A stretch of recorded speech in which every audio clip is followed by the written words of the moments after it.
So let's start today's topic. तो video को start करने से पहले मैं आपको एक बात दिला दूँ कि ये जो लेक्चर स्टार्ट हो रही है ये क्लास 9 और क्लास 10 दोनों के लिए है। जैसे कि जो लोग क्लास 9 में इंटर किए हैं उनके लिए भी है, क्योंकि ये उनकी अभी पढ़ने हैं यानी स्टार्ट करना है, और जो 9th क्रॉस कर चुके हैं यानी कि जो 10th क्लास में उनके लिए, क्योंकि उनके लिए एक रिवीजन क्लास होगी। तो ये आप नहीं समझना कि ये जो क्लास में 10th के लिए ले रहा हूँ ये केवल 10th के लिए, बल्कि 9th के लिए भी है। तो आज की टॉपिक स्टार्ट करते हैं, लेकिन लेक्चर को स्टार्ट करने से पहले मैं आपको एक रिकॉल दिला दूँ कि अगर आपने यूट्यूब चैनल को सब्सक्राइब नहीं किया है तो प्लीज़ सब्सक्राइब कर लें, ताकि जब भी मैं कोई नई वीडियो अपलोड करूँ तो आपको इसकी नोटिफिकेशन की जानकारी आपको मिलती रहे। तो आइए स्टार्ट करते हैं आज की टॉपिक, डिस्कवरी ऑफ सब एटॉमिक पार्टिकल्स। जैसे कि हमने पहले ही कहा था, जब भी हम किसी टॉपिक को स्टार्ट करते हैं यानी कि किसी भी लेक्चर को, तो सबसे पहले उस लेक्चर में आने वाले टॉपिक को कंक्लूड करते हैं। यानी कि आज हम कौन कौन से टॉपिक को देखेंगे, पहले मैं आपको इसके बारे में बता दूँ। तो सबसे पहले हम देखेंगे उसके इंट्रोडक्शन को देखेंगे कि सब एटॉमिक पार्टिकल के जब इन्वेंशन होने की बात थी तो उस टाइम कौन कौन सी पॉइंट माइंड सभी के चल रहे थे। फिर फंडामेंटल पार्टिकल ऑफ एटम, फिर उस एटम को देखेंगे कौन से फंडामेंटल पार्टिकल ऑफ एटम होते हैं, फिर इलेक्ट्रॉन की डिस्कवरी देखेंगे, then proton and then last neutron की डिस्कवरी देखेंगे। इस टॉपिक के थ्रू हम इनको सीक्वेंस वाइज देखेंगे। तो आइए स्टार्ट करते हैं आज की टॉपिक। तो सबसे पहले हम इस इंट्रोडक्शन में ये लेते हैं कि उस टाइम जब क्या चल रहा था, जब कुछ पार्टिकल इवेंट हुए थे नहीं हुए थे, या रदरफोर्ड ने क्या कहा। रदरफोर्ड के नाम तो बाकी सभी लोगों ने सुना था, लेकिन उससे पहले साइंटिस्ट आए थे डाल्टन। तो डाल्टन ने एटम से रिलेटेड कुछ अपनी थ्योरी दी थी। तो डाल्टन ने कहा था, Dalton atomic theory suggested that an atom was individual, however the discovery of two fundamental particles named as electron and proton inside the atom led the failure of the Dalton's atomic theory। ठीक, ये तो थी जो उन्होंने statement उस time कहा था, लेकिन इसका मतलब क्या होता है, उन्होंने कहा था कि डाल्टन ने ये कहा था कि उस टाइम एटम एक इंडिविजुअल एटम किसी भी एलिमेंट का एक ऐसा इंडिविजुअल पार्टिकल होता है। फिर उन्होंने ये कहा कि एटम के दो फंडामेंटल पार्टिकल उन्होंने बताया, एक उन्होंने कहा इलेक्ट्रॉन और सेकेंड कहा उन्होंने प्रोटॉन। लेकिन उनकी ये थ्योरी आगे चलकर फेल हो गई। ठीक, अब क्यों फेल हो गए ये हम आगे डिस्कस करते हैं। तो इतनी बातें क्लियर। तो इसका मतलब ये कि डाल्टन ने एटम से रिलेटेड एक थ्योरी दी थी। उन्होंने फर्स्ट ये कहा था कि एटम किसी एलिमेंट का एक इंडिविजुअल पार्ट होता है, ओके। और उन्होंने बाद में कहा कि उसलिए जो इंडिविजुअल पार्ट होता है इसके दो सब पार्ट होते हैं, एक इलेक्ट्रॉन एक प्रोटॉन। लेकिन ये थ्योरी आगे चल के फेल हो गई। एक यहाँ एक वर्ड यूज हुआ है लेट। लेट का मतलब होता है कि जैसे कोई टॉपिक या कोई प्रिंसिपल आगे आफ्टर सम टाइम वो फेल हो जाती है, तो उसी हम एक लेट कहते हैं। इस तरीके से आपकी इंग्लिश की कुछ वोकैबुलरी इंप्रूव होगी। तो सबसे पहले हम बातें करेंगे इलेक्ट्रॉन की डिस्कवरी कैसे हुई, ओके। तो इलेक्ट्रॉन की डिस्कवरी के लिए सबसे पहले जे थॉमसन ने आ गए थे, यानी कि उस टाइम के साइंटिस्टों में जे थॉमसन काफ़ी फेमस पर्सन थे। तो उन्होंने अपने एक प्रिंसिपल को दिया था। उन्होंने प्रिंसिपल क्या कहा था, देखिए इस चीज़ को मैं पूरे स्टेटमेंट को मैं शॉर्ट फिगर में इंक्लूड कर देता हूँ। जैसे कि उन्होंने कहा था, पहले मैं स्टेटमेंट पढ़ देता हूँ एक बार, फिर आप इसे मैं टॉपिक को इस फिगर के थ्रू एक्सप्लेन करता हूँ। जैसे J Thomson in 1897 carried a cathode rays experiment in which observed a stream of negatively charged particles coming out of cathode toward anode. This particle was named as electrons, okay। यानी इसका मतलब है कि J Thomson ने 1897 में एक cathode ray experiment किया। तो उन्होंने ये देखा कि कैथोड से कुछ रेस एनोड की तरफ जाने लगी थी। उस कैथोड रेस को ही उन्होंने कहा कि इलेक्ट्रॉन। ठीक, आइए से हम एक एक्सपेरिमेंट को देखते हैं। ये जो एक पोर्शन है इसे बोलते हैं डिस्चार्ज ट्यूब, और इस पॉइंट को बोलते हैं कैथोड, इस पॉइंट को एनोड। कैथोड नेगेटिवली चार्ज होता है और एनोड पॉजिटिव चार्ज होता है। ये जो कैथोड होते हैं ये एक वैक्यूम साइड निकाल दी नहीं होती है। ठीक, यहाँ ये वैक्यूम ट्यूब लगा होता है, और ये जो होता है हाई पोटेंशियल होती है, यानी कि एक तरीके की बैटरी होती है जहाँ से वोल्टेज सप्लाई किया जाता है, काफ़ी हाई वोल्टेज होता है, लगभग 20,000 वोल्ट के आसपास। जब हम यहाँ से हाई वोल्टेज देते हैं तो कैथोड से कुछ रेस निकल के एनोड की तरफ जाने लगते हैं। तो जे थॉमसन ने इन्हीं रेस को ये कहा कि यही इलेक्ट्रॉन है, तो इसे ही कहा गया कैथोड रेस एक्सपेरिमेंट। तो इस बात से आपकी क्लियर हो गई होगी कि कैथोड रेस एक्सपेरिमेंट क्या होता है। ओके, तो अब इन टॉपिक देखते हैं हम, डिस्कवरी ऑफ प्रोटॉन। तो डिस्कवरी ऑफ प्रोटॉन में सारे similar point cathode rays experiment की तरह थी, बस उन्होंने कंडीशन को थोड़ा चेंज कर दिया। तो कैथोड रेस के बाद जो कंडीशन बनी उसको अर्नेस्ट गोल्डस्टीन ने 1917 में बनाया। उनका स्टेटमेंट क्या था? Ernest Goldstein in 1907 observed in the same gas discharge tube with different situation that the anode emitted positive particles which named as canons. His experiment led to discovery of proton.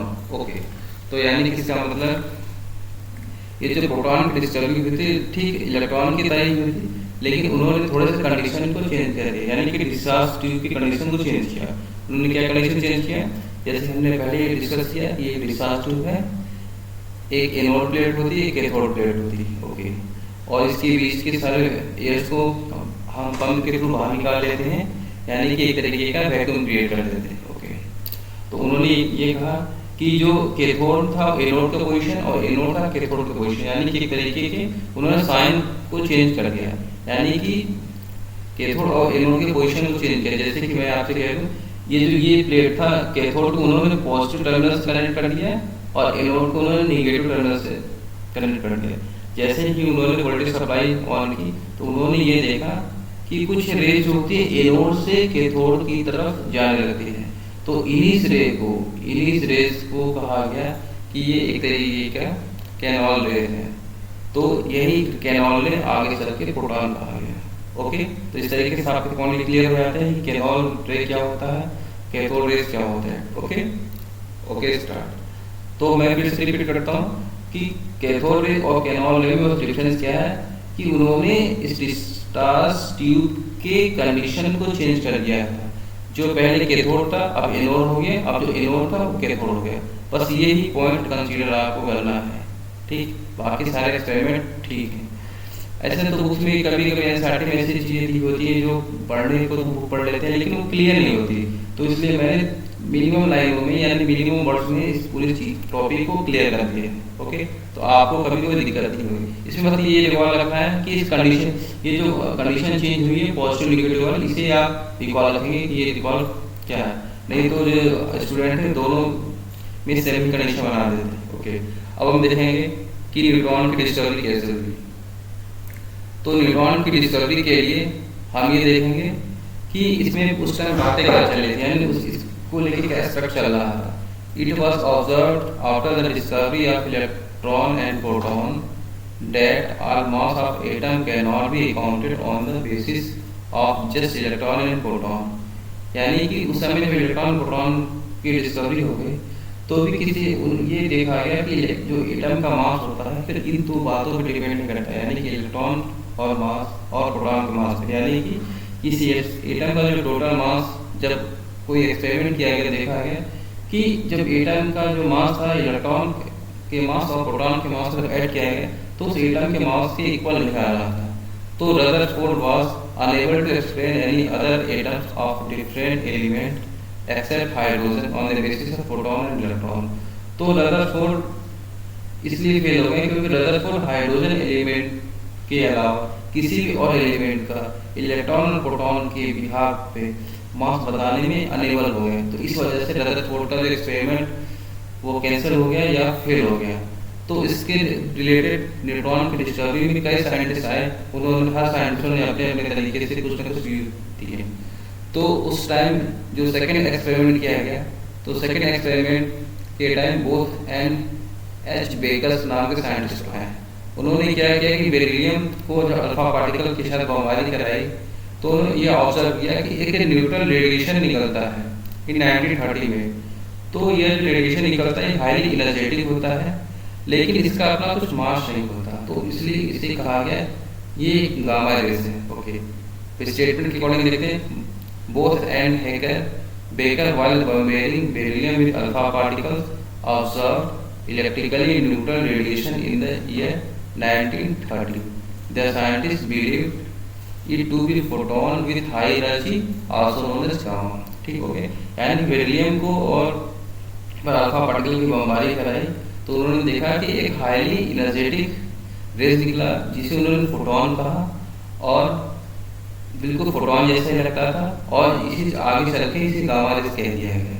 Okay, तो लेकिन अभी भी ये कुछ clear नहीं हो रहा था कि आखिर एक्चुअली है क्या। तो फिर और साइंटिस्ट आए, फिर 1932 में एक एक्सपेरिमेंट और किया, तो इरेक एंड फेंड्रिक ने एक एक्सपेरिमेंट फिर किया, तो उन्होंने ये देखा कि in the year 1932 Irene and Frederic Curie demonstrated that this rays has the potential to eject photon when it strikes paraffin or any hydrogen containing compound। यानी उन्होंने क्या किया, जब उस पर्टिकुलर एक्सपेरिमेंट में उसके बीच में एक पैराफिन रख दिया है या हाइड्रोजन कंटेनिंग कंपाउंड, तो वो जो हाई एनर्जेटिक फोटोन था उससे कि एक प्रोटॉन पास होने लगा, यानी कि प्रोटॉन इरेक्ट होने लगा। ठीक, this however raised many questions such as how if photon does not have mass can release a particle 1836 times heavier than an electron।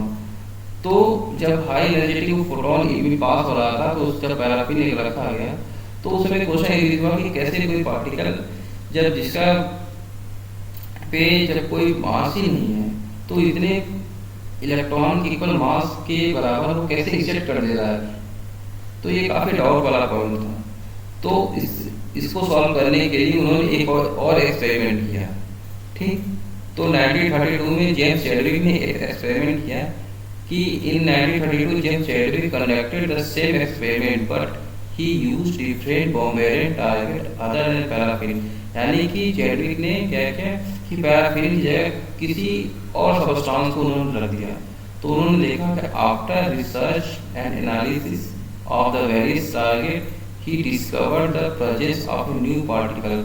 तो उन्होंने जिस पैराफिन जब और किसी सब्सटेंस को रखा तो उन्होंने एक न्यू पार्टिकल की डिस्कवरी की। This new particle has mass similar to that of proton but no charge.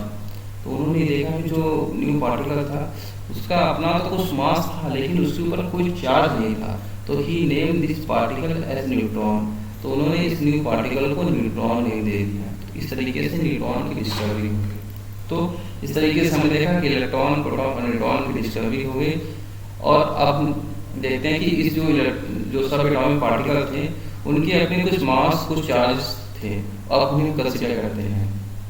जैसे कि जो इलेक्ट्रॉन होते हैं, इलेक्ट्रॉन पे एक यूनिट का नेगेटिव चार्ज होता है और जो उनका मास होता है 1/1836 AMU। AMU का मतलब होता है एटॉमिक मास यूनिट।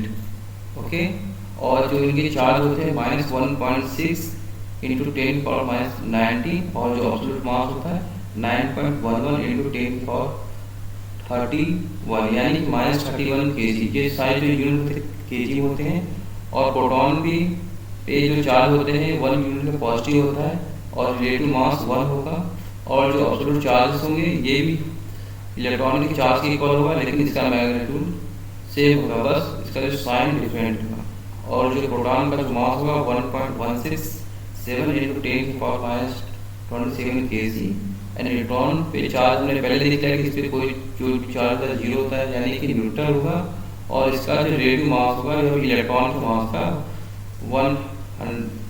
1836 टाइम्स होगा। और एब्सोल्यूट चार्ज 0 यानी कि पहले मैंने कहा था इस पर जो भी चार्ज हो ये एलिमेंट जब ये न्यूट्रल है तो इसके ऊपर कोई भी चार्ज नहीं होगा लेकिन इसका अपना एक मास होगा 1.67 × 10⁻27 kg। ओके, तो इस तरीके say that time discovery of electron, proton, neutron हुई। यानी इस तरीके से सब एटम के सब एटॉमिक पार्टिकल की डिस्कवरी हो गई। तो आज की क्लास में बस इतना ही। Thank you very much.